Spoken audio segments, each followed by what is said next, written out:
Hey guys, welcome to the deep dive of everything about the lapels of the jacket and how it should fit on a custom jacket. So in this deep dive, I'm going to get into the nitty gritty on everything I discussed on the overview video, which has to do with the proper fit of the lapels and what brings that into a proper fit. Then also what to do when everything's fitting correctly, but they're still just bowing ever so slightly. Something that our clients do point out from time to time. So first out of two. How does the lapel fit properly on a jacket? This is something I'm so excited to discuss and get into kind of all the intricate details on, because the lapels are kind of the canary in the coal mine for everything else in the upper body. If something's not fitting well in the upper body, boom, the lapels really start to not fit well. So when we see the lapels not fitting well, we know it's one of 6 different things, or multiple of them, that are not fitting well in the actual jacket on the upper body. So for those 6, let's dive into the first one, and that's the collar of the jacket. Collar of the jacket, as we know from the video on how the collar of the jacket should fit, we want the collar of the jacket to fit nice and clean, hugging the actual collar of the shirt, nice around here. So for the collar of the jacket, that is a product of the neckline measurement that we take. Pretty straightforward, not a really complicated measurement, but we need to make sure that when we're taking that neckline measurement, it's nice, clean, zero allowance, not pulling too tight, no extra fingers or allowance in there whatsoever. Because what the neckline measurement does when it's applied to making a jacket or a suit is it's essentially us and the production team telling the tailors, hey, this client has a 16-inch neckline, and the neckline here is something that they'll say, okay, got it. 16 inches around of the neckline, we will shape and construct a collar to fit beautifully around a 16-inch circumference. And the 16-inch circumference here will bring this in nice, hugging, and lay the lapels down flat. If we ever put in a measurement that's a little too small, that's something that usually doesn't come out too harmful. But if the measurement is ever too big, then they'll construct a collar that is too wide and round, because it thinks that they're constructing a collar around a bigger circumference of a neck, and then it'll make the actual collar sit out wider for that bigger neck that they thought they were constructing it to. And when that sits out here, it pulls the lapel out ever so slightly and can cause a mild or ill fit in the actual lapels. So pretty straightforward there. Nice, clean, zero allowance neckline measurement that we always take to bring in a nice fitting collar. Next, number 2 and number 3 are really related together, and that's the back shoulder and the actual front shoulder measurement. Incredibly important measurements. Front shoulder measurement, we have a history in the company of just kind of easily taking it, but it's very important we get these measurements very right and correct, because they bring in a lot of really good fits when done correctly and cause a lot of havoc when not taken correctly. So let's jump into it. Back shoulder measurement we're really familiar with. The back shoulder measurement is establishing the frame and width of the shoulders. It's a finished measurement, so what we measure is exactly what they'll construct it to. So imagine if there's we measure 18 inches, it'll bring in a fit of exactly 18 inches wide to fit on the natural frame of someone. Our clients' frames are very different from people with big muscles or no meat at all or anything like that, or weight on them, and that's something we want to make sure we bring it right to the outside. Really good idea, and we always want to use our master garments to really set it and make sure we have the right shoulder width. So when we establish the back shoulder width, we map it out on the back, and then we set a sticker dot to mark the shoulder point. And I really want to go over this a little more in depth at this moment, because it's something that has always been up to interpretation in our history of a company. Now, when I'm setting and marking an actual sticker dot for the shoulder here, I'll get a little closer, is think of the shoulder as kind of like a back third, a middle third, and a front third.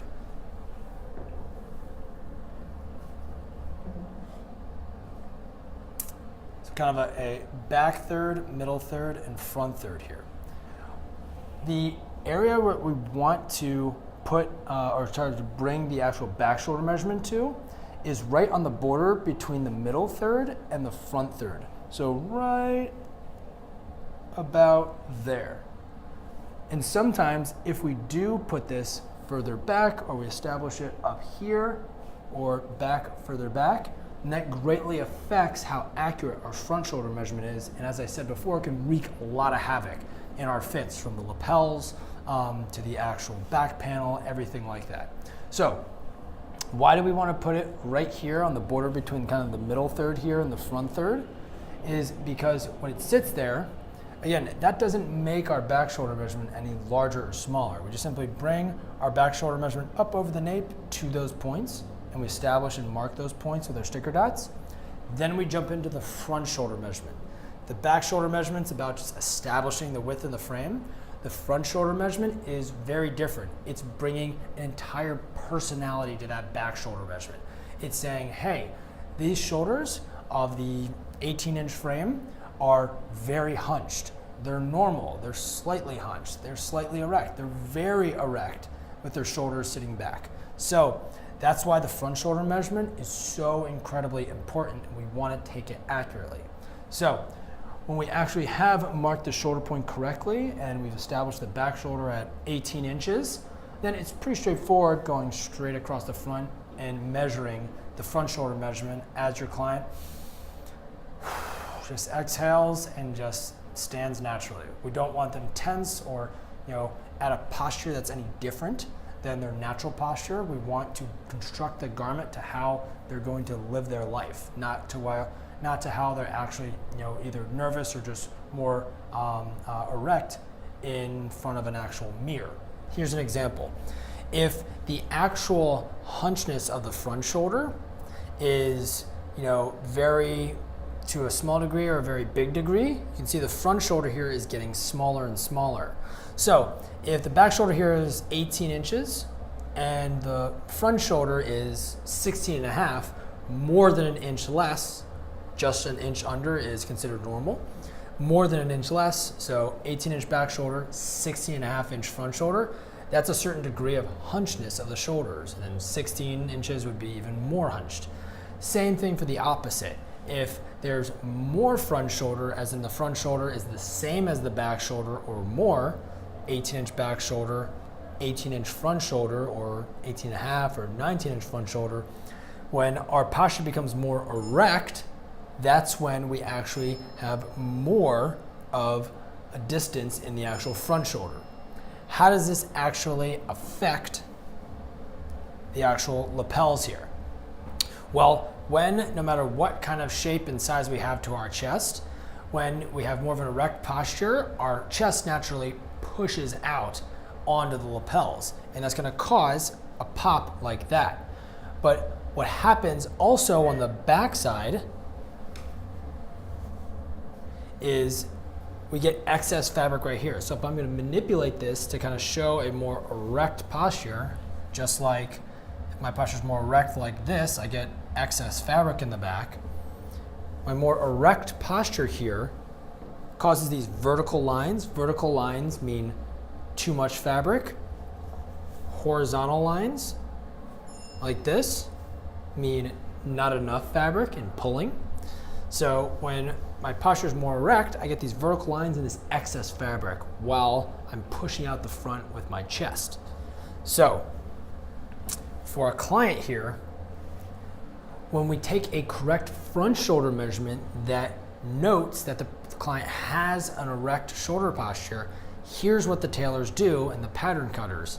What they do is they say, okay, first obviously they'll adjust the shoulder posture a bit at the top here, but for the chest here where the lapels are, say if this is a 42-inch finished chest, they won't make that chest any bigger or smaller to deal with the chest pushing out this fabric. What they'll do is they'll say, we had this excess fabric on the back that we just looked over. They take that away to clean it up and redistribute it to the front here. So then these pushed out lapels have more fabric to cover this extra distance in the front. So that's why the front shoulder measurement is so important. Now, the front shoulder measurement and the back shoulder measurement, just how to take it, is pretty straightforward. And that's something that we learned in day 2 at Not Standard. What's really, really important here, no matter how new or veteran we are, is to understand how to set the back shoulder, so marking the shoulder points, because that heavily influences how correct the back and front shoulder sit when we're measuring them. Here's an example. Here, as I was mentioning, there's the kind of back third of the shoulder, middle third, and front third. Your marked shoulder point, where your back shoulder goes over the nape and settles on, should be on the border between the middle third and the front third. We have a history in the company of setting this a little further back here. And when we do that, we set it back here, that adds an extra 1/4 inch onto the front shoulder measurement. And say if we do the same thing to the other side, it's a whole extra 1/2 inch in the front shoulder. And that can be the swinging difference between the tailors, either setting the shoulder posture at slightly hunched, very hunched, normal, slightly back, far back for a more erect posture. So setting this correctly right on that border between the middle third and the front third here is absolutely crucial, and it makes or breaks a lot of fits. And that not only affects the lapels and the distribution of the fabric that I just explained, but it can greatly affect shoulder dimples and why they pop up or why they don't when it fits correctly. So take the extra time to get that back shoulder and that front shoulder measurement correct. The next part here is number 4 and 5 on the 6 different things we need to check over if the lapels are popping, and that's the actual chest and the stomach.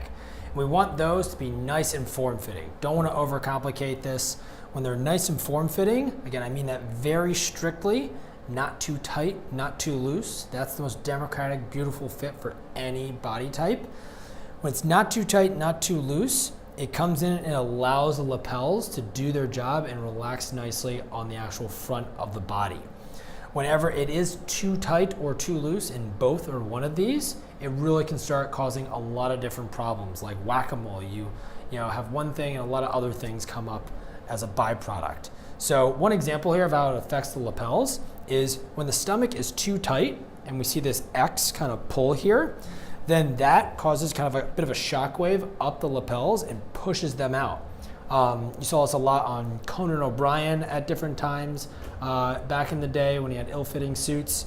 So you don't want to see that up there. But when it's nice and form-fitting, not too tight, not too loose in the actual chest and stomach, it allows the lapels to rest nicely. So pretty straightforward there. Lastly, 6 out of 6, excuse me, is the actual waist button, sometimes referred to as the top button position. The waist button here, we want it to be right below the actual natural waist. So not right below the thinnest part of the actual torso. For any of our clients with more weight or a larger belly, that's just above their navel or their belly button. And that's where we want the button position to kind of come down and beautifully allow the lapels to sit in the focal point of them.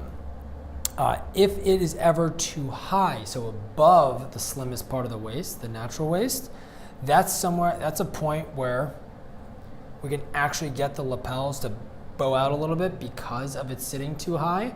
But sometimes it can still sit low, but what a too high of a waist button position does is it makes the lapels super sensitive to shoulder movement. So as soon as I kind of go in for a handshake or I just kind of go along my day, that's when the lapels just start popping right away and bowing off the actual client. But a proper waist button position makes it far more immune to that and lets it rest and lay flat the way we want an actual lapel to lay on a custom fitted jacket. Now, what determines the waist button position? As we know from how custom should fit for the jacket length, huge North Star for so many proportions in the jacket. When we take it correctly to bottom of the rear, top of the thigh, that is actually what determines how deep the waist button position is. So it'll be set correctly based off a lot of proportions, and most especially the correct jacket length measurement, because that's telling the tailors, hey, this is the correct proportional jacket length for this client, and they will proportionally set this really well because we don't take a specific body measurement for the waist button position. So as long as you take a good, proper bottom of the rear, top of the thigh jacket length, you're gonna get a great waist button, and that will take care of good lapels. So in conclusion on this part, when all 6 of these are working well, it should help this lay nice and flat. Lastly, guys, what I want to talk over in this deep dive, number 2 out of 2, is what happens, or what do we do when the lapels are just ever so bowing and all 6 of those things we just discussed are looking good and working well. Now, for those, when the lapels are just ever so bowing, just a smidge, and it looks like all 6 of those things look good, collar, chest, stomach, everything, that usually comes down to 1 of 2 things. 1, either you just need to unbutton the jacket, readjust it, and pull it down. That might sound super simple, but it really is the reason, vast majority of the time. So many times our clients will just put on the jacket quickly on their own, or even if we help them put on the jacket, they'll kind of finish it off and put it on.